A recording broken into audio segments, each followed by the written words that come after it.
Assalamualaikum warahmatullahi wabarakatuh. Perkenalkan, nama saya Ilham Hamdalah dari PGSD Pendidikan 5C dengan NIM 1806020. Baik, di sini saya akan menjelaskan tentang tujuan pendidikan jasmani. Nah, jadi tujuan pendidikan jasmani terbagi menjadi 5. Yang pertama itu ada perkembangan kebugaran, lalu ada perkembangan keterampilan, perkembangan sosial emosional, lalu ada pengembangan mental intelektual, lalu yang terakhir ada pengembangan moral afektif. Langsung saja kita membahas yang pertama, yaitu tentang perkembangan kebugaran. Nah, sebelum kita membahas lebih lanjut, kita harus tahu dulu apa itu perkembangan. Nah, perkembangan di sini yaitu merupakan suatu proses individu dalam melakukan perubahan. Jadi perkembangan di sini yaitu jika suatu individu itu berubah dari yang asalnya kurang menjadi baik, maka itu disebut perkembangan. Bisa disebut seperti itu. Nah, lalu ada kebugaran. Nah, kebugaran di sini yaitu kesehatan yang bisa kita juga disebut dengan kesehatan paripurna, yaitu sehatnya hampir 100%. Nah, jadi kebugaran di sini yaitu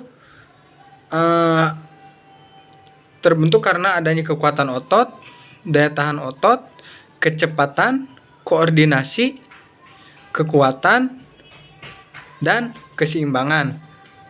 Nah, barusan itu yang disebutkan yaitu merupakan kunci dari kebugaran. Lalu selanjutnya ada perkembangan keterampilan.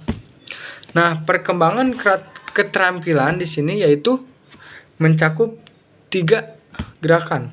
Yang pertama itu gerak lokomotor, non lokomotor, dan gerakan manipulatif.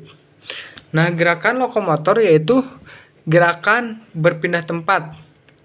Contohnya itu seperti berlari, berjalan, melompat, meloncat, dan lain-lain. Lalu ada gerakan non-lokomotor.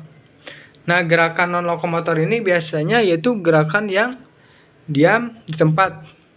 Contohnya itu keseimbangan atau melakukan gerakan seperti pesawat terbang, menjaga keseimbangan seperti ini. Lalu ada gerakan manipulatif. Nah, gerakan manipulatif di sini yaitu bisa dicontohkan yaitu dengan melempar, menendang, menangkap, maupun memukul. Nah, itu yang disebut dengan gerakan manipulatif. Lalu tujuan pendidikan jasmani yang ketiga itu adalah perkembangan sosial emosional. Nah, dengan adanya pendidikan jasmani diharapkan jadi siswa atau guru atau yang diajarkan jadi sosial emosional itu dapat berubah gitu. Misalkan contoh siswa dapat gotong royong.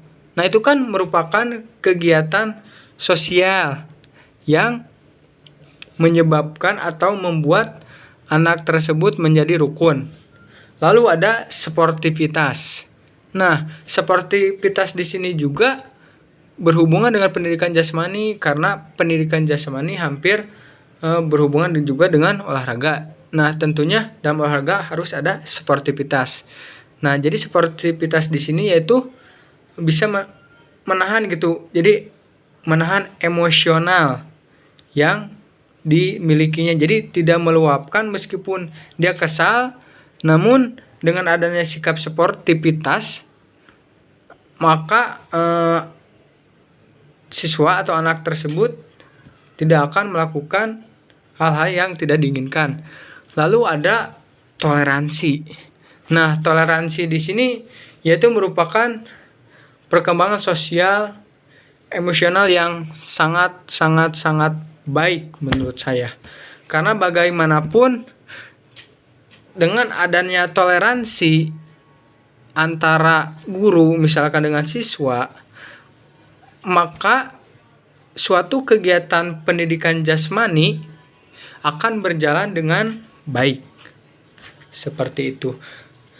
Lalu tujuan pendidikan jasmani yang selanjutnya yaitu pengembangan mental intelektual. Pengembangan mental dan intelektual. Mental di sini yaitu merupakan suatu kesadaran yang dimiliki oleh seseorang. Jadi ia memiliki rasa atau kesadaran dalam melakukan suatu hal. Misal, dia tahu nih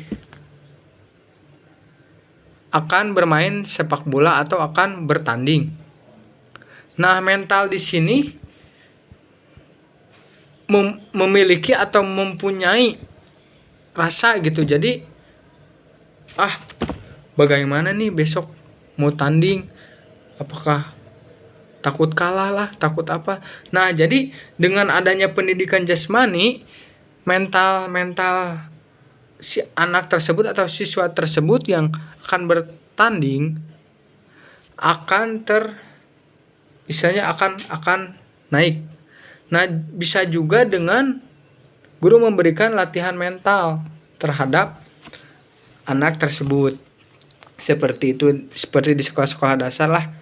Misalkan di kegiatan paskibra tuh suka ada tentang pendidikan mental. Nah, hal tersebut itu sangat berpengaruh terhadap mental dan intelektualnya. Jadi mental intelektual ini adalah suatu kesadaran di dalam pendidikan. Maksudnya itu jadi jika siswa atau memiliki kesadaran di dalam pendidikan jasmani, maka itu disebut pengembangan mental intelektual. Nah, lalu yang terakhir ada pengembangan moral afektif. Dapat kita ketahui bahwasanya moral adalah bercakupan dengan sikap atau perilaku yang dimiliki oleh seseorang. Nah, contoh perilakunya ya jujur yang pertama. Nah, atau dapat dipercaya. Jujur di sini merupakan suatu fondasi utama yang harus dimiliki oleh seorang siswa. Karena bagaimanapun jika seseorang telah berbohong atau berkata tidak jujur, maka orang tersebut tidak akan dipercayai lagi oleh temannya. Seperti itu. Lalu berlaku hormat. Berlaku hormat di sini yaitu dia mampu memposisikan dia itu seorang siswa dan dia itu seorang guru. Seperti itu. Lalu tanggung jawab. Nah, tanggung jawab di sini yaitu siswa dapat bertanggung jawab gitu. Jadi posisi siswa itu harus seperti apa? Siswa itu harus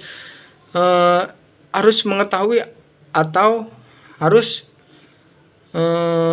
menuruti aturan atau ucapan yang dilontarkan oleh guru khususnya pendidikan jasmani. Seperti itu mungkin. Lalu ada kepedulian. Nah, tujuan dari pengembangan moral ini itu kepedulian. Nah, kepedulian ini mungkin di zaman sekarang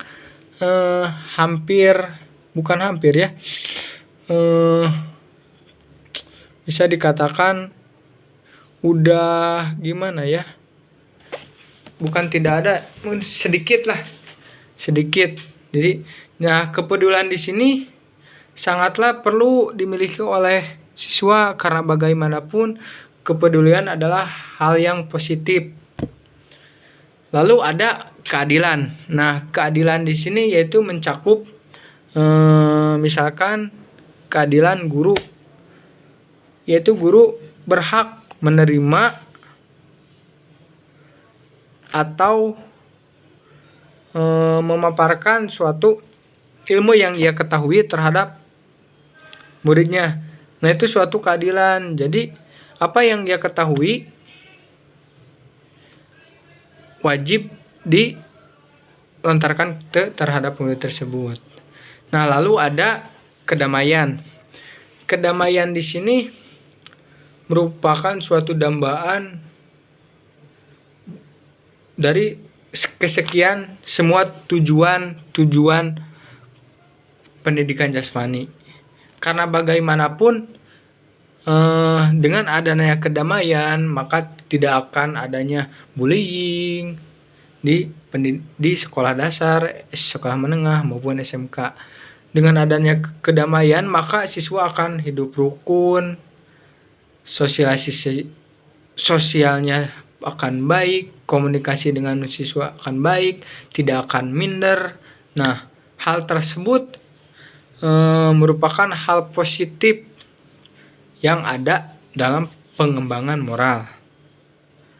Nah, jadi sekian pemaparan materi tentang perkembangan atau tujuan dalam pendidikan jasmani. Nah, dapat disimpulkan bahwasanya tujuan pendidikan jasmani itu sangatlah baik bagi siswa maupun kita gitu. Karena bagaimanapun hidup ini harus lebih baik. Mungkin sekian pemaparan materi dari saya. Mohon maaf bila banyak kesalahan. Wassalamualaikum warahmatullahi wabarakatuh.